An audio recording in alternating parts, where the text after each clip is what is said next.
Hello partners, this is Getaneh, Senior RMNCH Advisor for KOICA Ethiopia office. So I will briefly take you through the health section, KOICA country plan, very briefly.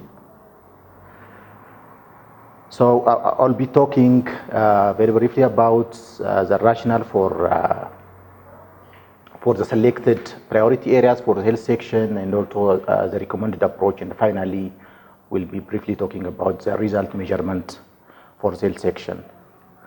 So to start with priority areas or the focus areas, there are 3 focus areas for the health section, specifically strengthening the health service resilience for public health emergencies and improving access to WASH services, and the third one is enhancing access to availability of quality reproductive, maternal, neonatal, adolescent and nutrition service.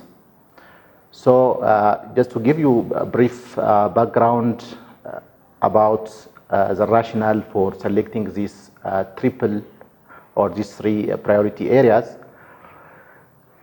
As you know, just to start with the first one, with the first priority areas, the health service resilience to public health emergencies, there are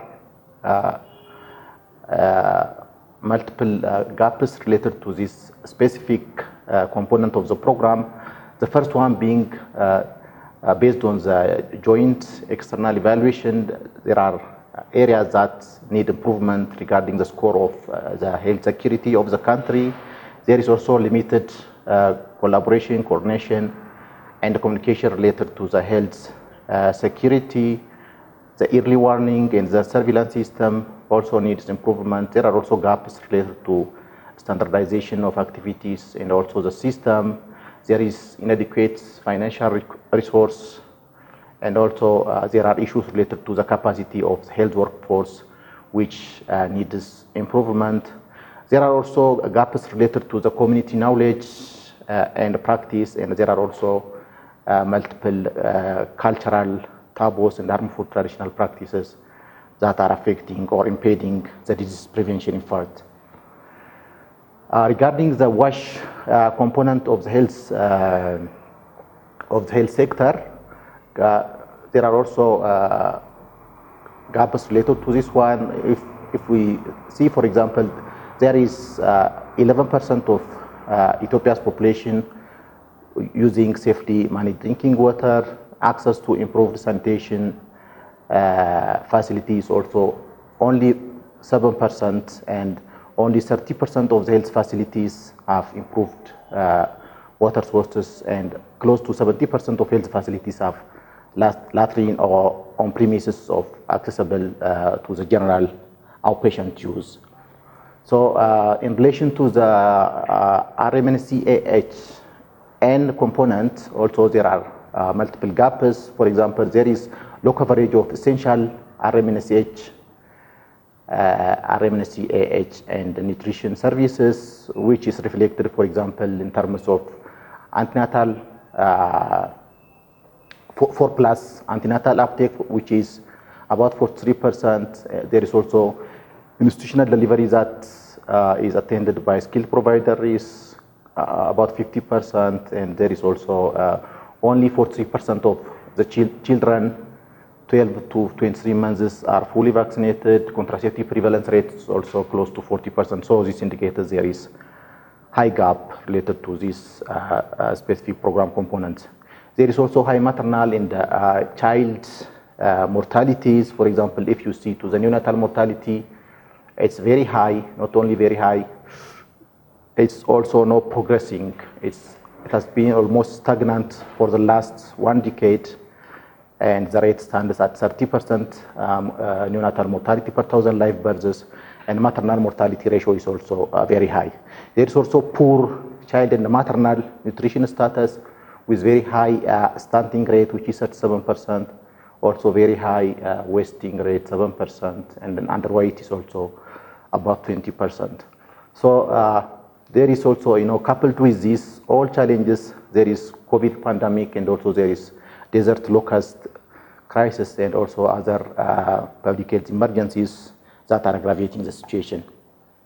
So given this context, there are recommended approaches for each the above listed three priority areas or the triple focus areas. To start with the first one, the programs, projects projects focusing on strengthening the health service resilience to public health emergencies are supposed to focus on these four areas, which we basically call them the ABCDs of strengthening health service resilience. The first A standing for action on health system fragility, which is basically about improving or strengthening the health system sustainability, which can include supporting the health insurance, including the social health insurance as well as the community health insurance. And the second one, be focusing on building the capacity of the health system, which can include building the capacity of the health workforce as well as also strengthening the laboratory capacities. And the third area being related to comprehensive cooperation, which is about partnering locally as well as globally, and the fourth one being digitalization. So moving to the next priority area, which is improving access to WASH. There are two major areas of focus. The first one, improving rural and urban WASH, which specifically focus on improving drinking water and also improving sanitation and also addressing the social and behavioral change communication related to WASH. And the next one being strengthening the institutional WASH, which specifically focuses on strengthening or investing on hygiene behavioral change. So the third priority area specifically focuses on contributing towards reducing preventable maternal child health, child deaths, focusing on improving equitable access to quality reproductive maternal, both child, adolescent, and nutrition services. Specifically, there are specific focuses of this program component.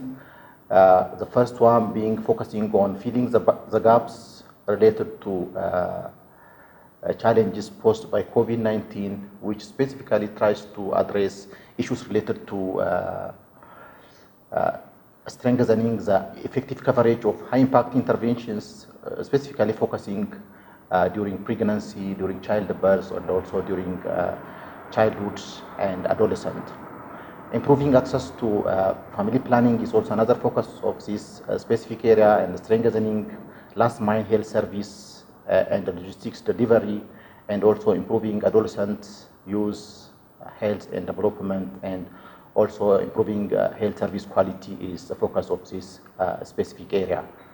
And the other focus of this specific priority area is improving nutritional status of under 5 children, adolescent, pregnant, lactating women who are affected by COVID-19, desert locusts, as well as other crises. And the last focus area of this priority area is enhancing the capacity of the frontline health worker and also addressing the demand side, specifically creating demand for service. So with this, I'll move to the last part of my presentation, which is the result measurement. So we have identified a list of outcome and output indicators for the health section, which will be measured through different data sources, including baseline, midline, and also endline surveys and other data sources. So just to give you some examples of the indicators, basically the indicators are extracted from relevant SDG indicators.